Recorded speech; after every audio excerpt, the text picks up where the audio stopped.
Hello friends, welcome to Krishna academy. दोस्तों, स्वागत है आप सभी का मेरे यूट्यूब चैनल पे। दोस्तों, मैं 4-5 दिनों से यही मैं देख रहा हूँ कि आप लोग हमेशा एक ही क्वेश्चन ज़्यादा पूछ रहे हैं कि क्या सर वाकई में बीएड यूपी प्राइमरी से बाहर हो जाएगा, यानी कि सुपर टेट से बाहर हो जाएगा। तो देखिए, अभी ऐसी कोई सूचना नहीं है।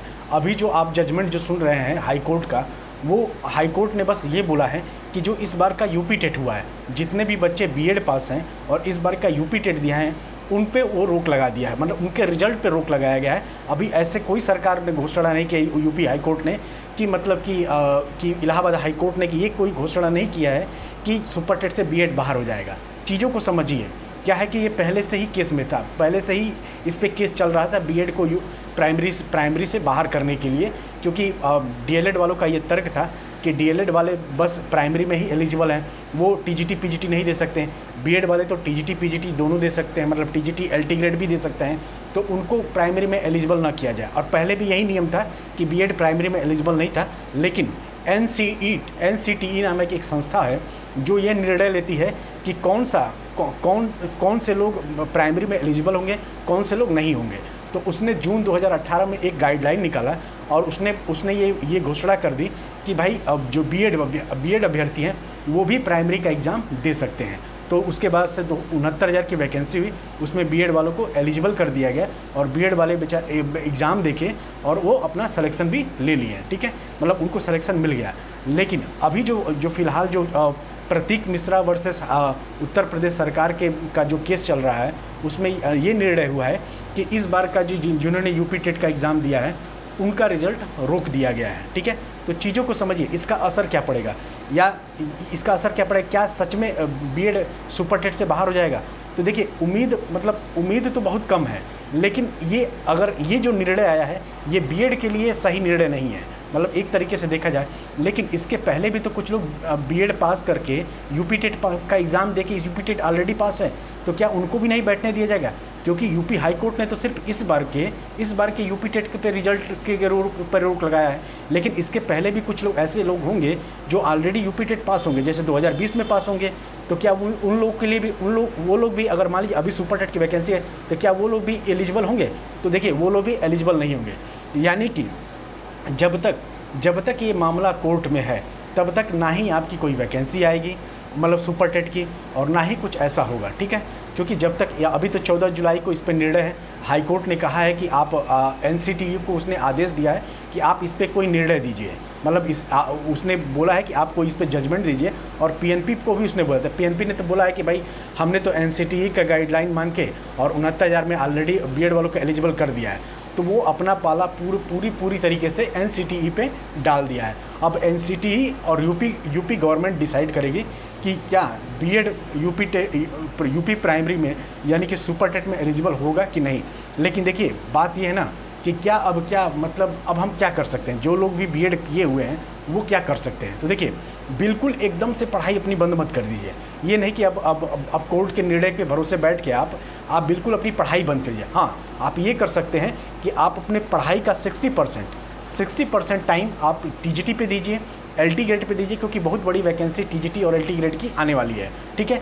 और आप साइड से, मतलब 2 घंटे या 3 घंटे आपके पास जितना भी समय मिल रहा है वो आप सुपर टेट के लिए भी दीजिए, बिल्कुल एकदम बंद मत करिए। क्योंकि देखिए, 90% चांस है, 90 to 80% चांस है कि यूपी प्राइमरी में, यानी कि सुपर टेट में बीएड एलिजिबल रहेगा। क्योंकि सरकार के पीछे ये तर्क भी था, क्योंकि 68,500 की जो वैकेंसी आई थी जो 2018 में, तो उसमें क्या हुआ था, 68,500 सीटें थी, लेकिन उसमें 23,000 सीटें खाली रह गई थी।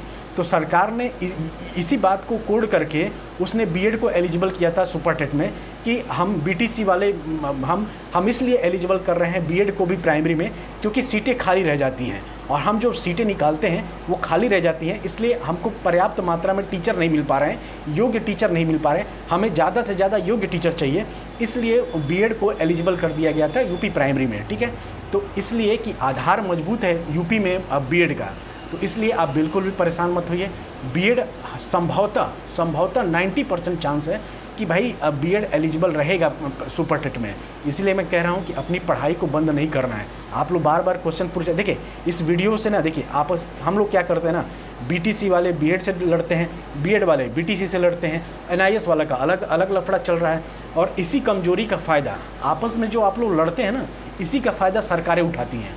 इसलिए यूनिटी बनाइए और ऐसे ऐसे तरीक़ों को ना, देखिए मेरा मानना है कि इसमें दो निर्णय लेना चाहिए। या तो आप जैसे कि अगर बीएड है, बीएड प्राइमरी से लेके अपर तक एलिजिबल है, तो डीएलएड को बंद कर दो, डीएलएड नामक कोर्स भी बंद कर दो। या तो डीएलएड को भी आप ये मौका दीजिए कि डीएलएड वाले को भी आप टीजीटी और पीजीटी देने का मौका दीजिए। ये आप कर सकते हैं, बीच का रास्ता निकालिए। उसी तरीके से ना बीच का रास्ता, और सरकार जो, देखिए जब भी मामला कोई कोर्ट में जाता है तो उसका निर्णय सरकार भी, जो कोर्ट होती है वो भी बीच का मामला निकालती है, क्योंकि वो नहीं चाहती कि किसी एक पक्ष का नुकसान हो। क्योंकि दोनों पक्ष में क्या है, दोनों पक्ष में अभ्यर्थी हैं, और अभ्यर्थी हैं, ये कोई ज़मीन का मामला तो है नहीं, ये भाई भविष्य, बच्चों के भविष्य का मामला है। इसलिए कोर्ट किसी के साथ पक्षपात नहीं करेगी, वो मध्यम मार्ग निकालेगी। या तो वो ये कहेगी कि भाई ठीक है, बीएड वाले जैसे प्राइमरी से लेके अपर तक भर सकते हैं, तो या तो आप डीएलएड को भी एक ऐसा गाइडलाइन बनाइए, एक ऐसा मतलब गाइडलाइन जारी कीजिए कि भाई अब बीटीसी यानी कि डीएलएड भी अपर से लेके प्राइमरी से लेके अपर तक के फॉर्म भर सकते हैं। जिनके पास योग्यता होगी वो टीजीटी में भी जॉब लेंगे डीएलएड डिग्री लेने के बाद, और जिनके पास योग्यता नहीं होगी वो प्राइमरी में देंगे। इस तरीके से कर दीजिए।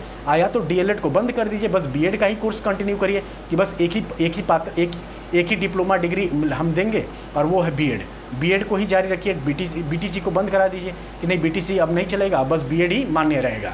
इस तरीके से कर दीजिए। अब ऐसे भी ये सुनने में आ रहा है कि जो डीएलएड है 2030 तक बंद हो जाएगा, और बीएड का जो 2 वर्षीय कोर्स है वो भी 2030 तक बंद हो जाएगा।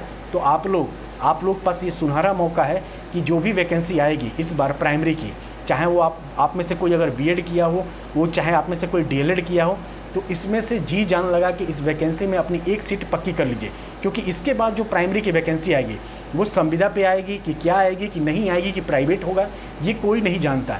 इसलिए ये आपके जीवन का आखिरी ऐसा एग्ज़ाम है जो आप बहुत आसानी से निकाल सकते हैं। इसलिए बेहतरीन तरीके से तैयारी करिए, अच्छे से पढ़ाई करिए, मन लगा के पढ़िए, विवादों में मत फंसिए। हम तो कह रहे हैं जिन्होंने भी बीएड कर रखा है वो अपना 60% टाइम टीजीटी पीजीटी पे दें, और जिन्होंने बीटीसी कर रखा है वो बिल्कुल एकदम अपना तन मन धन लगा कर सुपर टेट के लिए लग जाए। क्योंकि अगर ये मौका अगर आप लोग किसी भी कारण से चूक गए कि आपने पढ़ाई नहीं की, आप बस वैकेंसी के इंतज़ार में रह गए कि जब वैकेंसी आएगी तब पढ़ेंगे, और किसी कारण ये अगर आपसे मौका छिटक गया, अगर आपका कहीं न खुदा न खास्ता अगर नहीं हुआ, तो समझ लीजिए कि अगली जो वैकेंसी आएगी या तो बहुत लेट आएगी, वो 3-4 साल बाद झिला के आएगी, और उसके बाद से वो क्या आएगी, संविदा पे होगा कि प्राइवेट हो जाएगा, ये कोई नहीं जानता।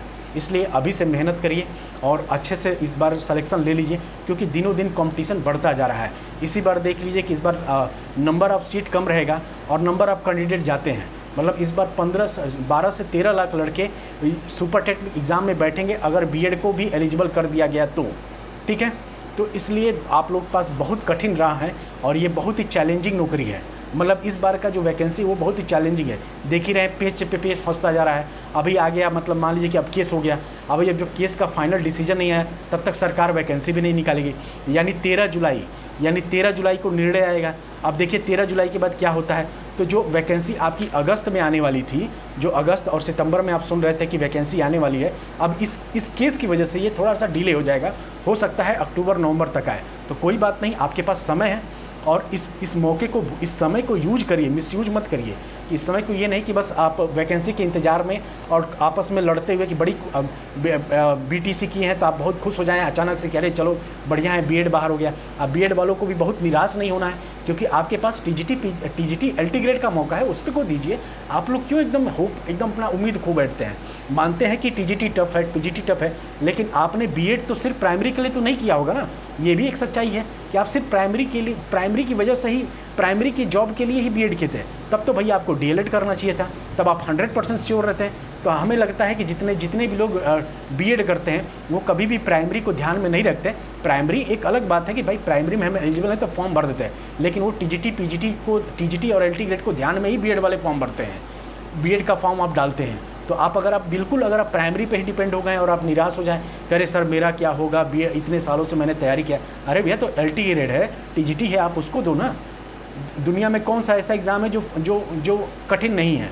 देखिए ये चीज़ें बुरी लगती हैं जब कोई कहता है ऐसे तो, लेकिन मेरा काम आपको ना आपको मतलब अच्छा आपके बारे में आपकी तारीफ़ करना नहीं है, मैं आपको गाइड करने के लिए यहाँ पे आया हूँ। तो मैं आपको गाइड करूँगा कि भाई आपके पास क्या क्या अपॉर्चुनिटी है और क्या क्या नहीं है।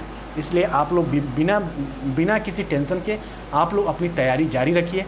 सुपर टेट की भी तैयारी करिए, लेकिन ज़्यादातर समय आप अपने TGT PGT पे दीजिए। जिन्होंने भी B.Ed कर रखे हैं, जो लोग भी B.Ed कर रखे हैं, वो ये काम पहले ज़रूर करें कि वो सुपर टेट की तैयारी के साथ साथ TGT PGT की तैयारी करें। जैसे आप 6 घंटा पढ़ रहे हैं तो 4 घंटा आप TGT PGT पे दीजिए, TGT और LT ग्रेड पे दीजिए, और 2 घंटा आप सुपर टेट के लिए पढ़िए। उस 2 घंटे में आप करंट अफेयर पढ़ सकते हैं। भाई करंट अफेयर तो आपका हर जगह काम आएगा, TGT में भी काम आएगा, LT ग्रेड में भी काम आएगा। अगर मान लीजिए वहाँ पे GS पूछा जाएगा तो वहाँ पे भी काम आएगा, क्योंकि भाई करंट तो भाई हर एक एग्ज़ाम में आता है। उसके बाद से वही बात LT ग्रेड में भी है, वही TGT PGT में भी है।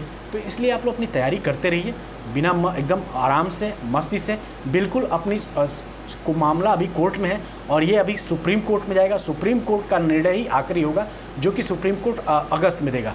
और B.Ed वाले KBS में एलिजिबल हैं, DSSB में भी B.Ed वालों को एलिजिबल कर दिए गए, तो आप उधर भी ट्राई कर सकते हैं। तो एक जगह मौके बंद हो रहे हैं तो एक जगह खुल भी तो रहा है, आप ये भी तो सोचिए। लेकिन मुझे जहाँ तक, अगर मैं फाइनल कंक्लूजन की बात करूँ कि क्या सर वाकई में UP प्राइमरी में B.Ed बाहर हो जाएगा, तो मेरा जहाँ तक मानना है कि B.Ed बाहर नहीं होना चाहिए।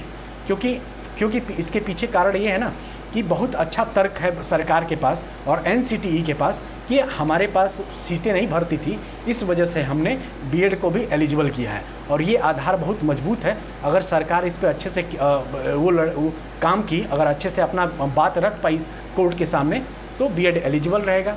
वरना तो फिर भगवान भरोसे ही है सब कुछ, क्योंकि ऐसा एक बार 2011 में भी हो चुका है कि B.Ed को बाहर कर दिया गया। 2011 की वैकेंसी के बाद B.Ed को बाहर करती है, कोई नई बात नहीं है। B.Ed कई बार बाहर हुआ है, कई बार अंदर हुआ है, कई बार बाहर हुआ है, कई बार अंदर हुआ है।